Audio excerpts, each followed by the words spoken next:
Channel 7, WABC TV, New York. Channel 7 wishes you a happy Hanukkah. This is Channel 7's Eyewitness News. Butel and John Johnson. Corey McFerrin with sports. Storm Field with weather. And the Eyewitness News team. Good evening. Joel Steinberg is on trial for the murder of 6-year-old Lisa Steinberg. And Hedda Nussbaum has an important impact on this trial. Because of her testimony last week, Steinberg's lawyer wants the jury to be able to consider a verdict of not guilty by reason of insanity. And the defense went on the offensive today, trying to paint Hedda Nussbaum as a woman who would save herself by blaming Joel Steinberg for the death of a 6-year-old girl. Sarah Wallace reports now live from the state Supreme Court in Lower Manhattan. Sarah? Well, Bill, as you said, today defense attorneys tried to convince the judge that he should let the jury consider an insanity defense as an option. Now, the attorneys are continuing to maintain that Steinberg is innocent, but they say if the jury believes Hedda Nussbaum's testimony, they are going to think that Joel Steinberg is crazy. So they should be allowed to have the legal choice of not guilty by reason of insanity as a choice. The judge said it's all a little bit late for this. He denied the motion, and testimony continued. As she did last Thursday, Hedda Nussbaum again provided damaging testimony today against her former companion, saying Joel Steinberg physically assaulted Lisa the month before the child died. Joel grabbed Lisa by the arms or shoulders, shook her, threw her down on the floor. And when she got up, he grabbed her, shook her again, and threw her down, and that happened at least 2 or 3 times. Last week, Nussbaum testified Steinberg admitted to knocking Lisa down the night she fell into a coma. Today, Nussbaum said she lied to police officers about how Lisa became unconscious when she and Steinberg were brought to the precinct in November of 1987. I told them that Lisa had eaten vegetables and started throwing up. And when he asked me about some of Lisa's injuries, bruises and things, I said that she roller skated a lot and that she had fallen and gotten bruises. And he asked how she'd gotten a bruise on her head, and I said that a schoolmate had hit her. And Ms. Nussbaum, why didn't you tell the police what you've told us here today? Because I wanted to protect Joel. Did you ever strike Elizabeth Steinberg? No. Did you ever shake her or knock her to the ground? No. Did you ever in any way physically abuse her? No. In his cross-examination, which began this afternoon, defense attorney Ira London spent a lot of time asking Nussbaum about her cooperation with the district attorney's office. Murder charges against Nussbaum were dropped in October. Well, she has a motive to lie. If Joel is convicted, he certainly is not able to fight her in a civil lawsuit as well as if he's not convicted. He then is a convicted murderer. But Nussbaum's attorney says it's ridiculous to think she would make up a story like the one she told on the stand. The bottom line really is this. If Hedda Nussbaum were trying to make up a version of events to exculpate her, and why would she come up with this version of events? Is there any version of events that is more perilous for someone in her position than admitting the fact that she'll live with for the rest of her life that she sat with Lisa while Joel went to dinner? In another development today, 2 jurors revealed that they had seen this headline in the New York Post. The headline where Mayor Koch called Joel Steinberg a monster.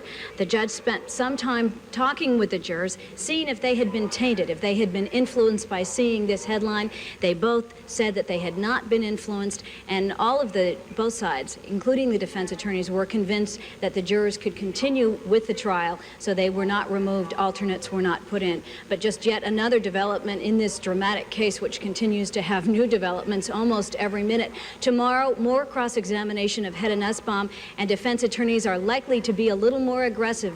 We expect them to try and suggest that Hedda Nussbaum was in fact out of the home. At 8:30 on the night, she claims that she never left the apartment, that she was in fact sitting in front of the house, drinking a beer and smoking a cigarette at the time where it is alleged that Lisa lay upstairs unconscious. So we'll expect more on that tomorrow. Reporting live from Manhattan Criminal Court, Sarah Wallace, Channel 7 Eyewitness News. Thank you, Sarah. And as Sarah suggested, there will be more tomorrow, and Channel 7 will have complete coverage of Hedda Nussbaum's cross-examination in the Joel Steinberg trial. Gorby-lock, not a Russian word, but a potential gridlock nightmare. The three-day visit of Mikhail Gorbachev, the Soviet president, to New York, which begins tomorrow, promises some of the worst traffic nightmares in the city's history. A speech at the UN and meetings with President Reagan and President-elect Bush are on the agenda for the Soviet leader. For a look at what to expect, Celeste Ford with the traffic and safety and security precautions. DOT Highways. At its communications center, the Department of Transportation braces for the city's worst traffic jam in 3 years, dubbed Gorby Gridlock. To be unexpectedly caught in a frozen avenue. And how long might you wait? Well, you could wait until he gets back in the car and drives off. The headaches begin Tuesday, just before rush hour, as Mr. Gorbachev arrives at JFK en route to the Soviet mission in Manhattan. Westbound traffic on the Van Wyck and Grand Central will stop long enough for the 45-car, half-mile-long motorcade to pass. On Wednesday, meetings at the UN and Governor's Island prompted a traffic alert for all of Manhattan south of 67th Street. Times Square theater goers attending matinees can expect problems. Thursday is for sightseeing as the Gorbachevs visit several Midtown locations, including the Metropolitan Museum of Art and the Javits Center, creating a holiday hassle for thousands of shoppers. Then Friday morning, it's back to JFK. Rush hour traffic is once again stalled. During this time, security will be tight. New York police are releasing few details about the so-called Operation Apple. We will use a total of 6,600 police officers during this operation and an overtime cost of over $1 million. However, we are going to document every move and every cop's assignment that we do and apply for reimbursement to the State Department. The Transit Authority offers this advice. Commuters, take the subway. It's going to be the best way of getting around, and more trains will be added as needed. Motorists should also consider train service. Just don't drive. Finally, what's being done to shine the Big Apple for the Soviets? Nothing, according to police. New York City is New York City, and he'll see it as it is. Gridlock, traffic, and all, the price New York pays for East-West diplomacy. Celeste Ford, Channel 7 Eyewitness News. The biggest and most costly security and crowd and traffic control operation for the city was the 1979 visit of Pope John Paul II. Tomorrow's three-day visit by Mikhail Gorbachev is expected to surpass that. You know of the trouble in the New York City schools. Much of it is said to be in the community school boards. Today, a report critical of yet another school board was due on Schools Chancellor Richard Green's desk, but that has now been postponed till morning. It's just one of the late developments in this story of schools and scandals, reported tonight by Kathy Wolf. Chancellor Richard Green was hounded by reporters today, all expecting the results of a corruption probe into School District Number 4. I hope that the report I received today is as well done as one can be, so I can make a proper judgment. He didn't get the report today. Now it will be turned over to Green tomorrow. But Eyewitness News has learned that in that report, the Inspector General's office levies an administrative charge of gross fiscal irresponsibility. The Inspector General recommends that the Chancellor take strong administrative action against several high district officials. The probe stems from allegations that District 4 board member Robert Rodriguez and the district superintendent made personal use of a school slush fund of thousands of dollars. No comment. I have no comment. I have no comment, please. The Chancellor has already suspended Bronx School District Number 9 over allegations of drug use, bribery, and theft. Today, Mayor Koch pledged his support if the Chancellor suspends School Board 4. At this particular moment in time, he should be, as he is, as tough as he possibly can be. If the Chancellor does suspend District 4, he may have another fight on his hands. The board members met here just last week and insisted they can operate effectively. Can you continue to function as a board with all of this going on, though? We certainly will try, and it's difficult, but we will continue to do so. We feel we have done a good job, and we will continue to do a good job. District 4 board members have called another impromptu meeting for tonight. On the eve of a possible suspension under the threat of criminal charges, they will have a lot on their agenda. In Upper Manhattan, Kathy Wolf, Channel 7, Eyewitness News. And there was violence today in our troubled schools. An argument at a high school in the west side of Manhattan sent two 10th grade girls to the hospital. The trouble began in a hallway at the Martin Luther King High School when the two girls got into a fight. Classmates say one of them pulled a knife, and in the struggle that followed, both students were cut. Neither girl was hurt seriously, but police say the one who pulled the knife will be charged with assault. The payoff is extraordinary. $3,750,000. Tonight, 5 winning tickets worth that much have yet to be claimed from Saturday's biggest New York State lottery drawing ever. But 7 winning tickets were cashed in today, one belonging to a group of 9 co-workers who work in a Midtown bank in the loan section.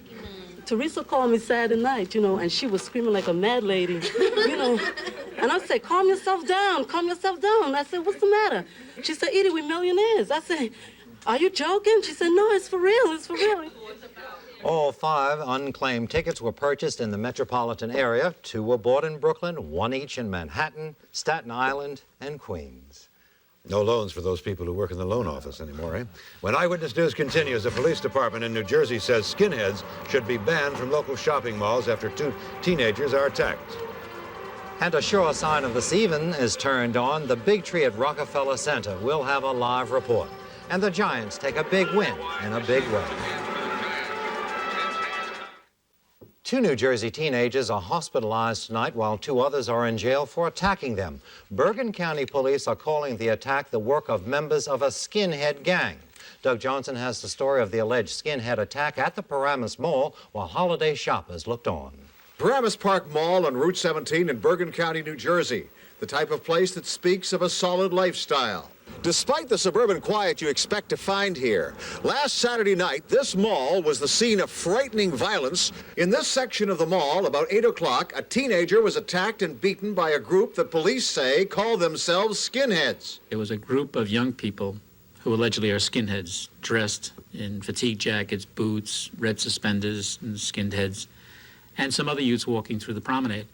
At that point, for some unknown reason, they started a fight with a young 14-year-old, had him on the ground. Another youngster, age 16, intervened trying to help the kid and said, hey, leave him alone, he doesn't want to fight. With that, they turned on him. About 8 of them turned on him.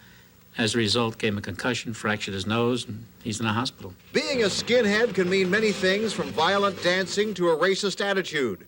Those who attacked the boy in the Paramus Mall had their own interpretation of being a skinhead. And they claimed to be, quote-unquote, a moderate arm of the skinheads. And when I asked them what a moderate arm is, it's that they don't have any discrimination, they have no prejudice against blacks or Jews, and I find that somewhat hard to believe, even though one of the juveniles assaulted has a Jewish surname. Whether or not they knew that, I don't know. The police department says, quite frankly, they don't know how big a skinhead problem they have here. But they are saying that at least this group of known troublemakers should be banned from malls in the area. In Paramus, Doug Johnson, Channel 7, Eyewitness News. An Indian businessman in the Paramus Mall had skinhead slogans scrawled on his store a few weeks ago, but police are not convinced that it was the work of skinheads or copycat vandals. There are new troubles for the Long Island Lighting Company caused by and connected with its Shoreham nuclear power plant. A federal court jury has found that Long Island Lighting and its former president, Wilford Ewell, lied to get rate increases to pay for Shoreham. The lawsuit was won by Suffolk County, and Suffolk is now entitled to damages of $21 million. But Suffolk County is trying to broaden the lawsuit, trying to make all Lilco customers plaintiffs against Lilco. Theoretically, that could mean a $1.8 billion judgment against Long Island Lighting, and Lilco says it's going to appeal. Wall Street had a good day today. The Dow Jones Industrials closed at 2123.76, up 31.5 points on moderate trading. 144,660,000 shares were traded on the New York Stock Exchange. When Eyewitness News continues, the Rockefeller Center tree is lit as hundreds of thousands gather for an annual tradition. We'll have a live report. And the Giants give their best performance yet as they recover first place on their very own. Corey McFerrin's on vacation. Scott Clark is here with a little bit of baseball news. Talk that the Yanks may trade off one of the big ones. Bill, here we go again. Here we go again. Plenty of big Yankee trade talk. Only one deal is done, though, today. Bobby Meacham headed to the Texas Rangers. The Yankees get outfielder Bob Brower in return. Brower, incidentally, is a native of Queens. And yes, there is yet another set of trade talks concerning Dave Winfield. The Minnesota Twins are indeed talking with the Yankees about obtaining Winfield. Winfield hails from Minnesota. Any other word right now, though, is pure speculation. But even though the Yankees have signed Dave LaPointe, manager Dallas Green says pitching is still the top priority at these meetings. We know we've improved ourselves with the Clark trade. We got McCullers and Jones, and now with Dave in there, I think we're a step in the right direction. If we could come out of here with another pitcher, I'd just be thrilled to death. I'd be ready to go to war. About the Giants, about the Giants now, was it an isolated incident of excellence, or have the Giants really put it all together down the stretch run? They sure looked convincing yesterday. They took over sole possession of first place in the NFC East, 44-7 over the Cardinals. It marked the return of quarterback Phil Simms and the resurgence of wide receiver Stacey Robinson, a man cut by the Giants before the season started, but brought back in Week 5. Yesterday, he caught 3 passes. 2 of them went for touchdowns. Even more impressive was the blocking success of Mo Carthen and the offensive line, helping Joe Morris to rush for 122 yards and a score. The whole effort had shades of that championship season of '86. We were just too good in every phase. We just played a great game, and it's one of the better games we've played in a long time around here. And while the Giants are playing for the playoffs, the Jets are playing for pride now. They were eliminated from playoff competition by the Chiefs yesterday, 38-34 in Kansas City. You know, while some Chief fans are calling for head coach Frank Ganz's head, he made a gutsy call with time running out. Jets leading 34-31. Really not much to lose, though, for the Chiefs. They went for the win and got it from John Saxon. It was 38-34 Chiefs. Time for one last gasp from the Jets. And boy, did they make the best of it. Here comes the ultimate session of hot potato. You can have it, I don't want it if it's going to keep us alive. The farthest downfield they really got was about the 50. It totaled about 120 yards in all, though gained and lost. But the Jets bow out of the playoff hunt in fine, entertaining fashion. It's not over yet. They just keep going and going and going. And finally, it's over. A great moment in sports, huh? But there were other great moments over the weekend as well. In fact, the old hot potato trick was contagious yesterday. Yep, the Eagles gave their rendition in a last gasp against the Redskins. Look familiar? They failed as well, but weren't nearly as impressive as the Jets.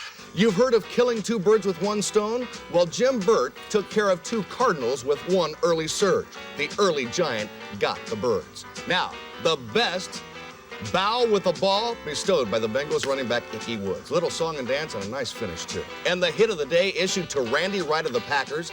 Just after he throws an interception, he went to pursuit stage. But then came Keith Ferguson. That was all she wrote for Mr. Wright. In basketball, pick your shot of the weekend. Does it go to Martin Hensley of North Carolina? Half quarter at the buzzer? Not bad. Or does it go to Magic Johnson? Final seconds last night, the Lakers were down by 3 at the end of regulation. He hit it at the buzzer to tie it and send it into OT. Again, the Lakers eventually won. What do you like? I like Johnson. I'm Scott Clark. That's it for sports. Great moments in sports. Magic is great. Okay. We told you earlier about the traffic problems we can expect beginning tomorrow with the visit of the Soviet president, but there were some major traffic problems already in Midtown today. The reason, the annual lighting of the Rockefeller Christmas tree. Rolanda Watts was there when the lights went on and joins us now. Ro? Thanks, John. Oh, the Christmas spirit is alive, well, and growing here at Rockefeller Center. Just less than a half hour ago, New Yorkers got their first Christmas gift, the lighting of the Rockefeller Center Christmas tree. Look at that, 75 feet tall, a Norway spruce lit up in its magnificent Christmas glory. We're going to take you back in time just a bit now, just moments before the tree was lit, when all of that excitement was growing, the excitement building, and then the long-awaited countdown. 3, 2, 1. New York's most celebrated symbol of the holidays came alive tonight, much to the Christmas glee of the thousands who had waited in the cold for hours just for this annual spectacle. This is the second year, just getting the Christmas spirit early. What does Christmas mean to you? Presents. I like Christmas because it's celebrating a lot of things, and I get lots of toys and stuff. Yes, those who oohed and awed at the biggest, brightest Christmas tree of them all came from just about everywhere. Halifax, Nova Scotia. Honduras, Central America. Union. from Union, New Jersey. Union, New Jersey. The Rockefeller Center Christmas tree is so special to so many. It's a tradition that began back in 1931 when construction workers building Rockefeller Center placed a small tree on the muddy site, decorating it with tinsel and gaily colored ornaments. It spread a lot of joy during those Depression years, and that joy still lives today.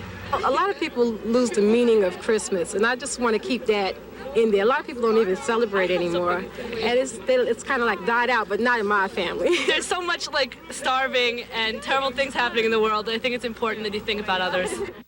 Everyone is so happy out here. This is a special time. Just by the way, the folks in Raritan Township, New Jersey are particularly proud. That's where the tree came from. There are also 20,000 lights on the tree. We understand if you stretched all those wires out, it'd be more than 5 miles long. Get your family out here. Come see this tree. It'll be here until Wednesday, January 4th.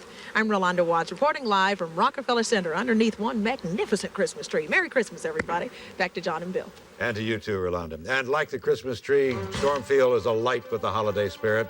He'll be here in a moment to tell us about the week ahead. And as promised, Stormfield with the weather. All right, thanks, JJ. A brief hiatus from the warm temperatures that we had on Saturday. Temperature outside right now, 40 degrees. That's fairly mild considering what we woke up to. Temperatures down to the 20s over much of the area. Humidity, 44 degrees. The barometric pressure rising. Winds right now from the west at 8 miles an hour. As I said, the high today, earlier this afternoon, getting up to about 44 degrees. 33 the low here in town, but down to the 20s over much of the region. And the normal split, 45, 34. So you can see we're running just about on target for this time of year. 63 the record high in 1982, 1926, record cold, 11 degrees. Air quality was fine today and tomorrow. And as you take a look at our map for tonight, you can see again that the temperatures are expected to be, for the most part, as they were last night, on the chilly side. Readings throughout much of Long Island around 30 degrees, a little bit colder as you move from the Connecticut shoreline north, and the same thing as you move inland into New York State and also west and north into New Jersey. Temperatures as you move south hovering around the freezing mark. Now, as far as the satellite picture, shows you some clouds that are going to be over us for tonight into tomorrow morning, then breaking up and giving us some sunshine. As the winds shift to a more southerly direction, what we can look forward to is more in the way of warmth both for tomorrow night, and the following day. The problem is it's just not going to last any longer than that, as winter comes back with a vengeance, as Arctic air moving down from middle part of Canada drives across the northern plains, and as it makes its way towards us, the bottom falls out of our temperatures as we head into the weekend. Partly cloudy and cold tonight. Then for tomorrow, after some morning clouds, we'll get some noon sunshine. Temperatures could be warmer than 45, just depends on how quickly that sun comes in. And then the long-range forecast right now, we're talking about temperatures warming up quite a bit. Figure Tuesday 45 to 50, a little bit warmer than that on Wednesday and Thursday. Then the cold air makes its way in Thursday night, and Friday 38 degrees, the high for the day, and 36 on Saturday. Okay, Storm, thanks. Finally, I found the circus yesterday afternoon, the Big Apple Circus. It was at Lincoln Center, this time to raise money for Boys Harbor, which helps some of the kids in this city who need help the most. It had been a while since I had been to the circus, and I'd forgotten what it was like. They had Chinese acrobats and clowns and seals and elephants that could balance on one foot. And there was sawdust and cotton candy, and a man and a woman on the flying trapeze, or something very close to it. They even had a unicorn, that fabulous symbol of good luck. We knew it was a horse with some extensive makeup, but that didn't matter. What did matter to me and to a lot of other people was that we were back at the circus. And when the ringmaster stepped up and said, "Ladies and gentlemen, children of all ages," for a couple of hours under the big top on a cold Sunday afternoon, we were among those children of all ages. That's our report for tonight. Next, World News Tonight with Peter Jennings. Tonight, gearing up for Gorbachev. For John Johnson, Corey McFerrin, Scott Clark, Stormfield, all of us. I'm Bill Butel. Good luck. Be well.